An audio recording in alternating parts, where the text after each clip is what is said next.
certains sont en grève parce qu'ils trouvent parce qu'ils ne comprennent pas tout.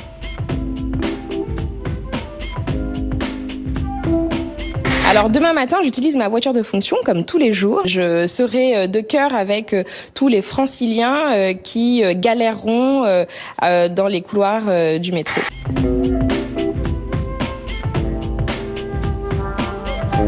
C'est le fait d'avoir probablement été trop intelligent, trop subtil, trop technique dans les mesures de pouvoir d'achat.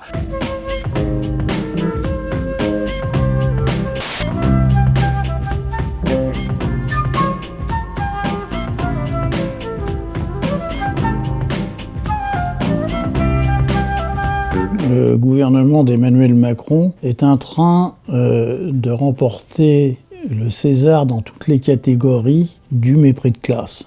On peut trouver toutes les variations, mépris des personnes, mépris de leur activité, mépris de leur histoire, mépris de leurs paroles, etc.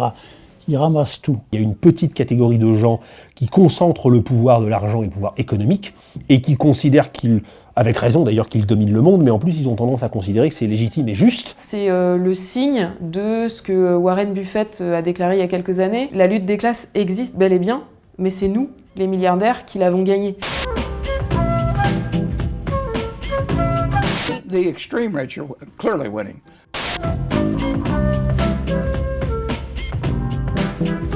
Karl Marx définit les classes sociales à partir des rapports sociaux de production et d'échange. Les bourgeois sont ceux qui détiennent les moyens de production, les capitaux, tandis que les prolétaires ne disposent que de leur force de travail qu'ils échangent contre un salaire. Pour Marx, il existe en effet un conflit permanent entre ces deux classes pour le partage du fruit de la production. C'est la lutte des classes.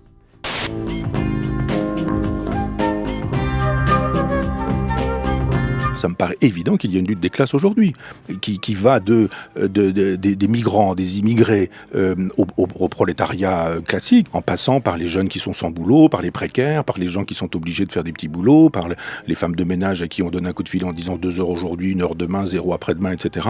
Il y a ce peuple-là. On a des grands patrons et des très riches qui, eux, ont très très bien compris Marx. Et donc, du coup, qu'ils l'appliquent à leur avantage, évidemment. Ce qui le montre le mieux, c'est la croissance permanente des inégalités. De moins en moins de gens possèdent de plus en plus de richesses. Évidemment, ça implique la réciproque. De plus en plus de gens qui possèdent de moins en moins. 26 personnes se répartissent aujourd'hui autant de richesses que la moitié la plus pauvre de l'humanité.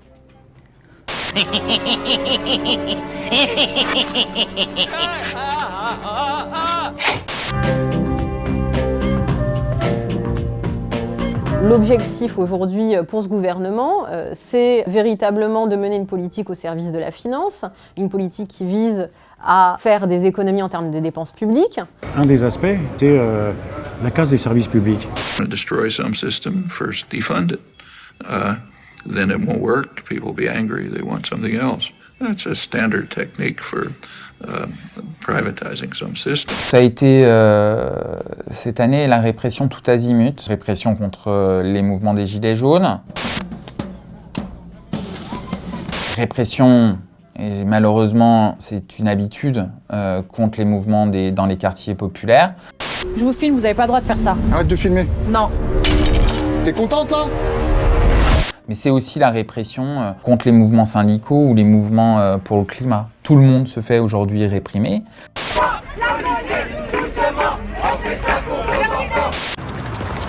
Je me demande si c'est vraiment nécessaire, toute cette violence.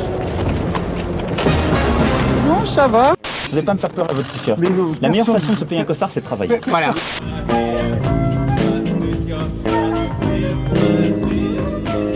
Je pense pas que nos dirigeants soient totalement déconnectés, dans le sens où ils font des visites de terrain, ils ont accès à des notes, des rapports, enfin tout est disponible. Donc on ne peut pas dire qu'ils ignorent la pauvreté, le mal logement, etc. C'est juste que ne l'ayant jamais vécu, ils peuvent se faire des idées un peu fausses sur les motivations des personnes qui sont dans la merde, en gros. On vit pas dans le même monde, on vit pas les mêmes réalités. On se demande à chaque fois, on se dit mais où ils vivent, comment ils vivent. Jamais aucun d'entre eux n'a fait des courses, n'a gagné sa vie pour toucher un salaire, n'a travaillé, etc. Combien coûte un pain au chocolat ? Jean-François Copé. Je donnais aucune idée de combien coûte. Ça doit être aux alentours de 10 ou 15 centimes d'euros peut-être, non ? Je pense que quand on mettra les cons sur orbite, t'as pas fini de tourner.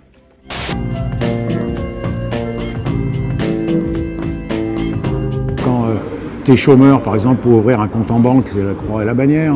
Quand t'as le RSA, ils peuvent vérifier tes comptes pour voir si tes parents ou quelqu'un te donne pas d'argent. T'es pas traité comme un citoyen lambda, quoi. Mais c'est des petites choses, c'est pas un mépris qui te tombe comme un coup de marteau, c'est plutôt des petits coups de poinçon réguliers qui t'érodent, qui t'usent. En fait, on nous exclut de tout. Et effectivement, à la fin, on se dit je suis un poids, je sers strictement à rien. Il y a une perte de la confiance en soi. Et pour retrouver un emploi, quand on perd confiance en soi, c'est aussi super compliqué.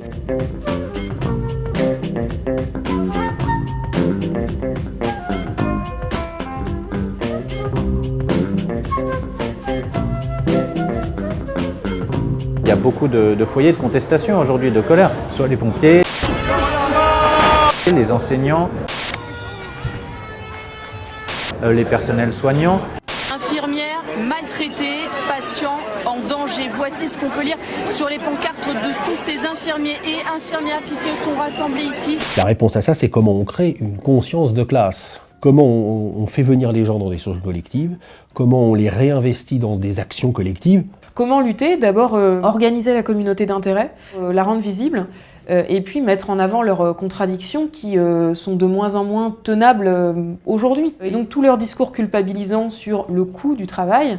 En parallèle de cette réforme des retraites, nous pourrions baisser le coût du travail de façon significative. C'est pour faire oublier que, en fait, notre travail, il ne coûte pas d'argent. Au contraire, notre travail, il crée des richesses. Et le problème, c'est que ces richesses, elles ne profitent de moins en moins à la société tout entière et qu'elles sont captées par une toute petite oligarchie.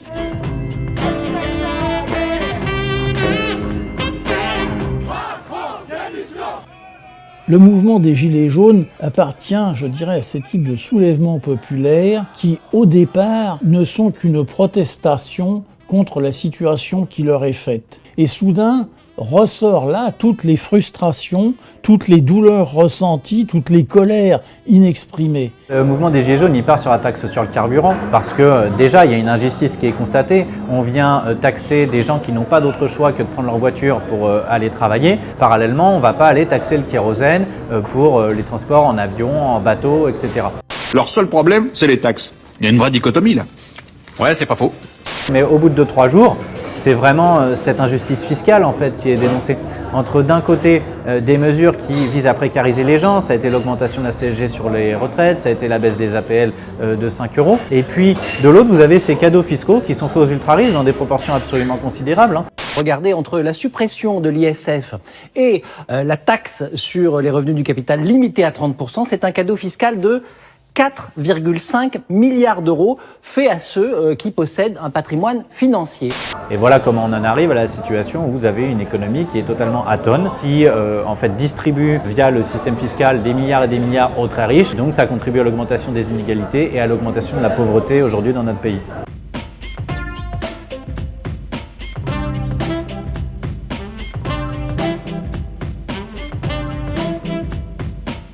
Le pouvoir a utilisé une stratégie qui a consisté principalement à opérer une répression d'État, une répression policière et judiciaire pour essayer de briser psychologiquement et physiquement les gens.